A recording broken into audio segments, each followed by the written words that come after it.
Bonjour à tous, cette vidéo c'est un pense-bête à destination de moi-même, mais peut-être que je l'utiliserai dans un montage. Je travaillais là, en fait j'avais un besoin. Voilà mon fichier de départ. C'est une vidéo qui dure... euh,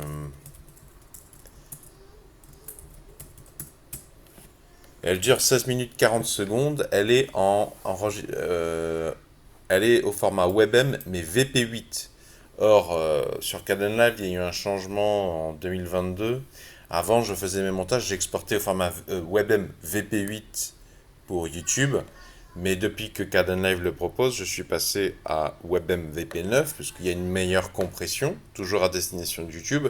Mais deux fois, quand je fais des montages vidéo, je fais des V2 ou des compléments, et j'ai besoin d'aller piocher la vidéo du passé. Donc, j'ai besoin de convertir des vidéos au format WebM mais VP8 vers WebM VP9.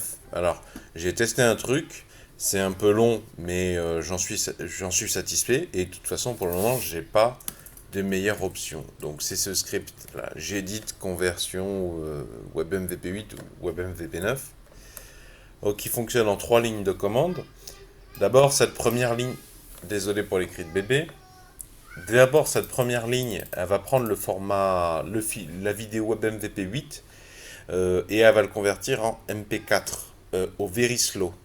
Quand on fait comme ça, on est sûr qu'on ne perd pas d'informations. Moins CRF et moins very slow. Alors paradoxalement, en fait, de mettre very slow au lieu de ultra fast, on va certes ne perdre aucune information grâce à moins CRF 0, mais le fichier sera moins volumineux que si je mets fast, very fast. Donc on met quasiment, je crois que c'est le plus petit. J'ai mis le plus petit parce que comme ça je suis sûr que j'ai aucune perte, mais je limite la taille du fichier MP4 en sortie. Et je vais vous montrer. du-sha. Donc le 16 minutes 40 secondes on a dit pour le fichier d'origine qui est celui-là, 480 mégas. Le MP4 fait 8 gigas.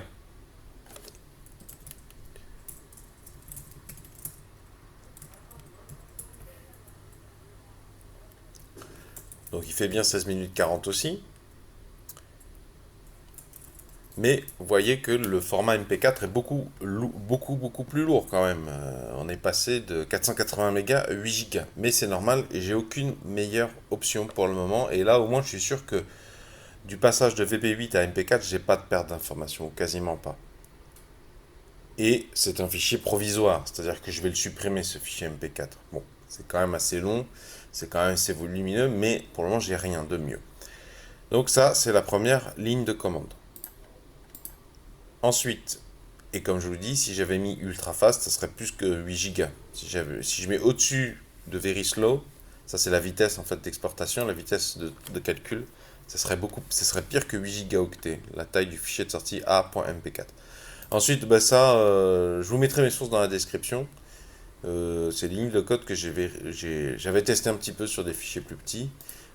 En fait, c'est la même démarche. Il faut voir une seule et même commande. Simplement, c'est une optique en deux passes. Parce que je crois que VP9 est conçu pour fonctionner d'une certaine manière. Alors, il faut voir, je crois, dans la documentation, j'ai cru voir qu'il faut regarder est-ce que ta vidéo d'origine est à bitrate constant, un taux de bit constant. Moi, c'est le cas.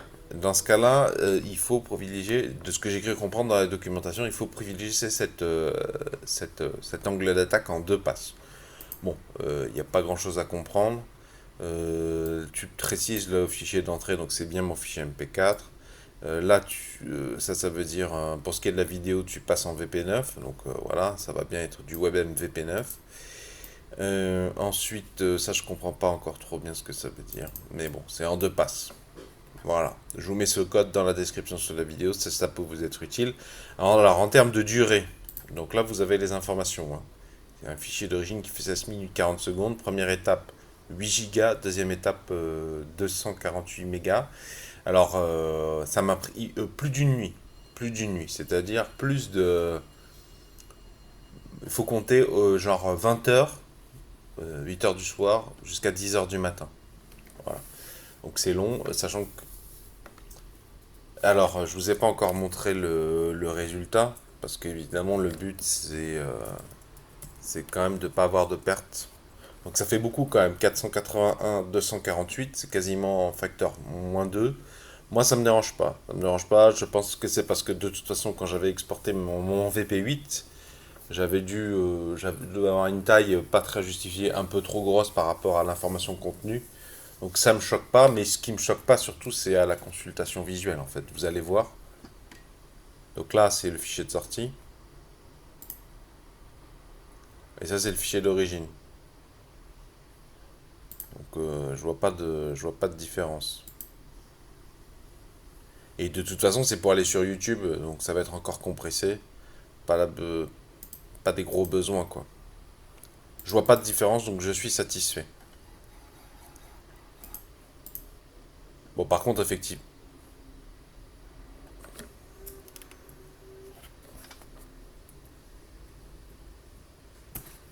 Bon, par contre, effectivement, je vais aller m'empresser de supprimer mon fichier MP4 et c'est assez long. Mais c'est automatique. Si vous pouvez faire travailler de votre ordinateur la nuit, ça m'évite bien du travail quand même de pouvoir faire ça. Et si vous avez connaissance de meilleures techniques, ça m'intéresse beaucoup. Je ne suis pas arrivé, pour le moment en tout cas, à faire une seule ligne de commande qui parte de VP8 d'une WebM et qui arrive directement à VP9 WebM. Ça m'intéresserait. J'ai fait des tests, ça fonctionne, mais la qualité de sortie était médiocre. Allez, un, 2, 3.